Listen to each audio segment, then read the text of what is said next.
Hello.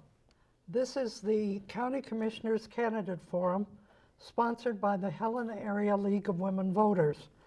The candidates for the open Lewis and Clark County Commission seat are Matt Elsaesser and Jim McCormick. I'm Claudette Morton, the moderator. Matt won the coin toss, right? Did. Correct. Yes. So we begin with you, Matt, and the first question is, why do you want to be county commissioner? Great. Well, I've been in the Helena community since starting to attend Carroll College in 1999, so now over half my life, and I've come to call this community home. I love living here and with all my friends and just being part of this community. I've served on the Helena City Commission for 8 years, and that was a great opportunity during which I was able to improve our public transit, work on getting trails across town, improve recycling, and do a lot of things that I think are critical, as well as really stand up for a lot of important budget measures to make sure public funds are spent well. And I'd like to bring that commitment, that passion, and that experience to serve the Lewis and Clark County as a whole. Thank you. All right. Jim? Claudette, thank you. I've lived in Helena and Lewis and Clark County for 33 years. My wife and I raised our children here, educated here, and we've built and owned 2 homes here. I have an interest, in fact, I have a passion for public service. Goes way back to when I was a kid in Shelby, raising pennies and nickels and dimes for show dare, and found that was very satisfying doing that. So when I was growing up, and I did those activities in high school, I Key Club president, Boys State, and was fortunate enough to be a delegate to the Model United Nations in Canada, in Alberta. That was a tremendous experience. I was involved in public service and service clubs in Helena when we moved to Helena, and did things like raise money for the Jaws of Life. We did various fundraisers, was involved in YMCA fund drives, and various fundraising activities. My wife and I started to have children and raised kids and dedicated my life and my time to do that and my profession. And since our kids are grown and gone now, I've been involved for the past few years in public service, and elected twice to the Helena Citizens Council, serving 2 terms as the chairman of the Citizens Council, and ran for the House of Representatives against an incumbent back in 2004. That's how I cut my teeth on political campaigns, and didn't win that election, but still have an interest and a passion to do that. And here we are at this point in my career, and my career has been mostly developing relationships, looking for opportunities, working with people to solve problems. That's been the nuts and bolts, really the core of what I do in my professional life. And I want to bring that to the public sector and public service, and I hope to do that for Lewis and Clark County as your commissioner. Great. What do you see, Matt, as major issues before the county? Sure. Some of the major issues before the county are realizing the growth policy that's recently been adopted, how that can match with the city growth policy to where we really realize the benefits that'll save costs and provide better services and essential services to residents of the Helena Valley. Keeping our economy strong throughout the whole community, whether that's fly fishing shops in Craig or ranching or outfitting in Augusta or outside of Lincoln, or manufacturing in East Helena, and of course all the government and private sector jobs in Helena. And then also just really digging into how we can prioritize our infrastructure. It's clear whether it's a school bond, public safety levy, talks of other assessments and fees. We're really at a difficult time in our tax base, especially those on fixed income, are really feeling challenged by that. So we really have to look at how we can do things better and meet those challenges. But, Okay. Thank you. Jim, how would you, Claudette. what do you see as the major issues? You know, there are immediate issues having to do with public safety. The issue with the jail that we have right now with overcrowding, it is a serious issue facing us. We will be asked to make a decision in November how we're going to move forward with a bond issue and a mill levy to support the remodel and additional personnel that will be required for that facility.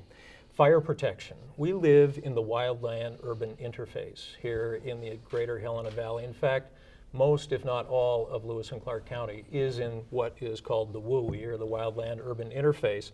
That's Lincoln for sure, and Wolf Creek.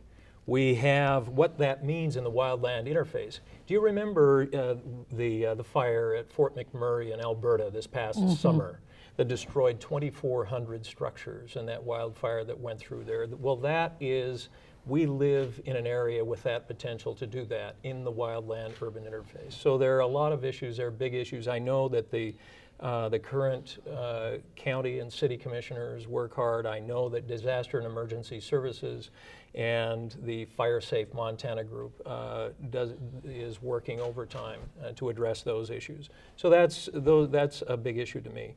We owe the volunteers who protect our lives and our property a great debt of gratitude for what they do. Most of the fire protection that we have in the broader Helena Valley is with volunteers. They volunteer their time, and they do an excellent job. To put it into perspective and what that protection means is there are about 10,000 structures in the city of Helena. If we had a Fort McMurray fire and we lost the same number of structures, that would burn down, destroy nearly a quarter of the structures in Helena. That's a big deal. Coincidentally, there are about another 10,000 structures in the Helena Valley. So we have about 20,000 structures here, and most of it is protected by volunteers. And I will commit to spotlight those folks every opportunity I get. The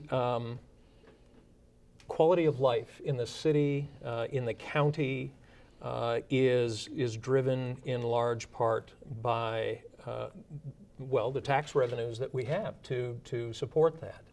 And private sector development to expand the tax base is very, very important to us. If we don't expand our tax base, there's going to be, and there is, an ever-growing burden on the taxpayer to pay for those demands and those desires. So that private sector development is extremely important. So quality of life, reinvigorating the master growth policy that was amended in 2009 with a memorandum of understanding between the city and the county, and then reapproved with amendments in March of this year by the county commission. That's our strategic plan, and that's what we need to pay attention to. Thank you. Both of you have a great deal of experience in city government. What do you see as similarities and differences between city and county government, and specifically the role of the elected commissioner or councilman in your case plays in each? Sure. Thank you. Good question. Well, I think one of the biggest differences is that on the city commission, both in the city and the county commission, ensuring that governments run well, tax dollars are run well is paramount, and that's certainly one of my priorities. At the city, a lot of the utilities are controlled directly by the city. So, and as a city commissioner, you're really almost a board of directors as far as overseeing those utilities, whether it's water, wastewater, or stormwater. Going to the county, you have a lot of additional infrastructure that's not in that control, whether that's the roads, rural assessment districts, dams, the irrigation, a lot of other authorities that do come through the county. While there are some of those city, there's certainly more in the county. It's a full-time role, which is something I'm excited for, but I think the most important thing, which is making sure governance is responsive, effective, and uses dollars well, is carries through both. And that's something where something I've been pleased with is the establishment of Centennial Trail across town, because it addresses public safety, it addresses quality of life, and it does it in a way that is cost effective. Getting one safe trail means kids can get to school, seniors can be outside recreating, and families can just have fun on the weekend. So those are things where there's a lot of relationships, and I think with the county, there'll be even more opportunity, rather than when I was part-time on the city, to work with everyone, whether it's the school district, the city, to look at how we work together and really augment the resources we have so we provide a better product for our community as far as open space, whatever it may be. Great. Jim? Claudette, thank you. The city of Helena lies within Lewis and Clark County. Right. So it is, the city of Helena is a county entity. The big difference is the amount, the area that the county is responsible for. There are demands in the county that the city does not have to address. Again, large rural areas. There are issues that the residents of Lincoln and Augusta bring to the county commission, and it's interesting to attend those meetings up in those two towns, as well as Wolf Creek. Those folks are very engaged in their communities and are very concerned about outcomes, about their future, and what they can do, and they're very engaged in the development and sustainability of their community. So I find that a difference, and one that frankly I enjoy. I enjoy going to those communities, meeting the people and having discussions with them, and I've been there a few times. With the city of Helena and what we have is, put this into context, the county has, for fiscal year 17, about an $82 million budget to operate. Of course, public works and public safety are the two big pieces there. And the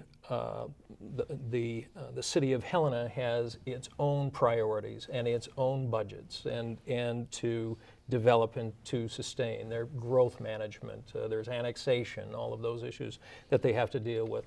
The city comes to the county to request annexation of land. And I was very involved in annexation on the Upper West Side.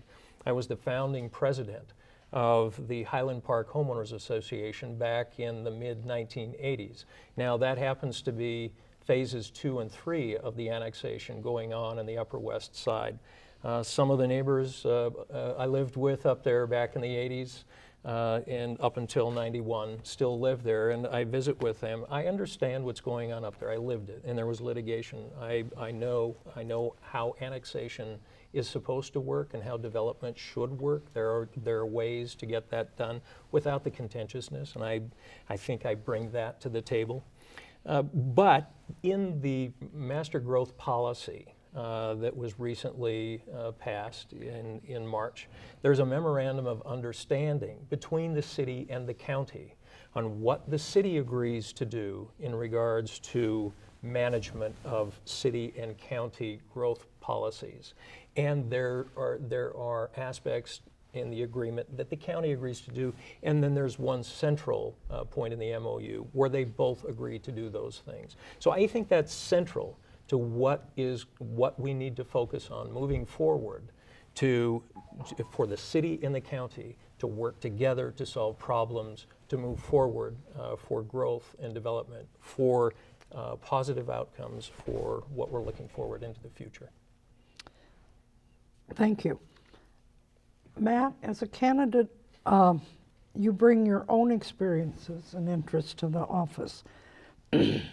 How will you provide policy direction on issues you are not knowledgeable or interested in as a county commissioner? Oh, great question. Well, something I'm very proud of in my service of 8 years on the city commission, and in other community roles I've played, is I've always been willing to listen to a diverse range of folks, and that's given me a broad perspective. But it's not always easy, but having the ability to just take a step back and, if possible, table an item. You'd be surprised even on the city commission in a pretty small room for an item that's not going to change in the next 2 weeks. It's pretty hard to get folks to take a step back. And I've learned a lot on the job at the city commission as far as, there's a lot of aspects of control, whether it's the library or the regional airport authority, where there are items that certainly would not have been my purview before, but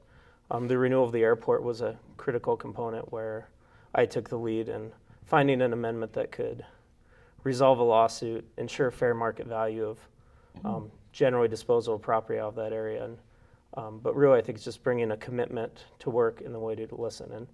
And a big issue right now in our annexation is the west side area, and I really regret that should have been the easy example. It already pays into city fire. There's water out there to an extent, and I really think that could have been done a lot better, which is why I was one of the only commissioner really to stand up on that. Another was, it was not as critical to the city residents when have been efforts to reduce services to the transfer station for services on the weekends and require a minimum tipping fee, which would be, for people to pay in the system, it'd be like charging people who already have a library card and already pay taxes. So I stood up and opposed that, and but I think but that was because I had that independence and was listening to all those who were into that system. So, I think I'd like to, of course, foremost, just learning everything you can from the experts, from the staff, and having a robust public process, I think, is the most critical.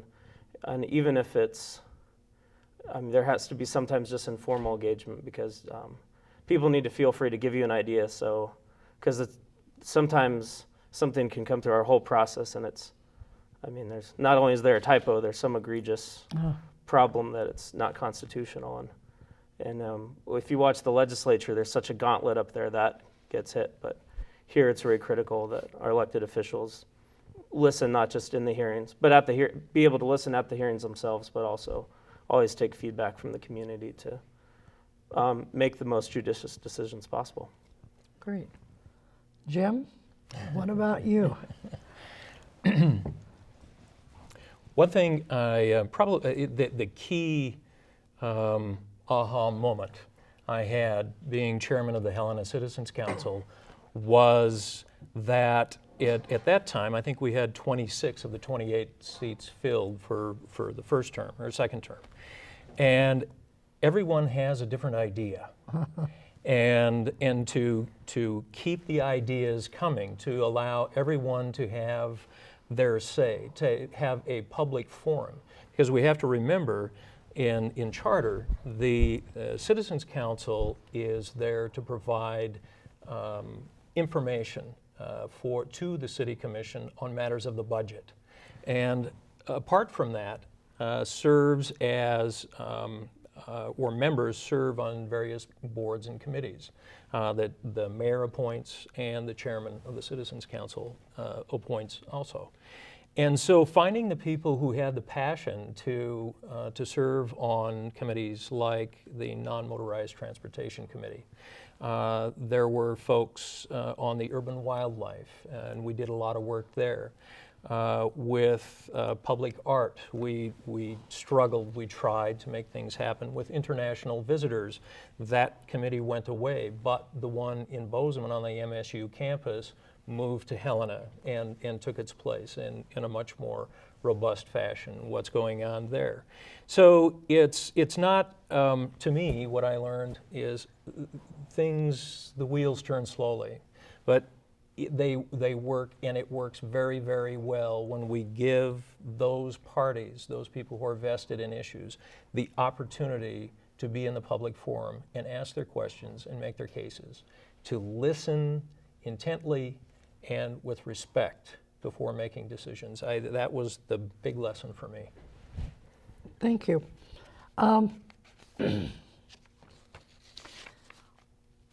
If elected, will you propose any changes in the county's relationship to Purview Health Clinic? Well, I don't have any specific changes I'd propose now. I'd be listening to that board, listening to the community. I know when I was in Lincoln, I heard a variety of concerns, and not everyone was on the same page up there as far as what they would like to see happen. But I think we have to, it's clearly one of the biggest challenges is providing just the cost of healthcare generally, but also especially emergency services to the rural area. I think we're really going to have to look at opportunities that reduce the pressure on volunteers, whether that's in the areas just outside Helena that are essentially urban areas. Something that I keep thinking with the west side is, while that area has become the focus of the city, unfortunately, an opportunity loss of other areas that will be the equivalent of the west side decades down the road, we have, that's an area that's in fire. And if our community is going to have, or our dense residential areas are going to have fire protection that includes the more immediate medical service, which a aging population needs, we're going to need to look at things differently. And so I think I'll be looking forward to working with Purview as a commissioner and looking at all the other aspects in our community, whether that's partnerships with the hospitals, looking at opportunities for their ambulance services. Some counties do look at where there are some rural counties that do pay for the entire county to be in one ambulance service. Well, really depending on how the legislature works things out, that might be something to explore in the most remote areas. So folks who are unlikely, might not be able to afford that insurance or are so remote, really have that protection, and just continuing to build the volunteer base. I mean, there's clearly a struggle with keeping volunteers, and I'm hopefully folks my age will just start volunteering more. So I'll try to encourage that. But also, the county has done a great job with getting new stations in most area. Lincoln Station's a little beat up, but there'll be a new station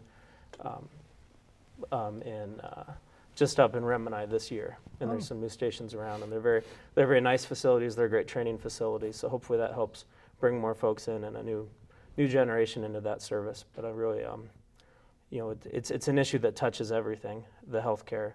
And so, and including just health. I think that's why it's so important to just make it safe to walk around, because people need that accessibility and has a option and just a part of their life. How will you, do you see any changes that you would make to the relationship with Purview Health Clinic?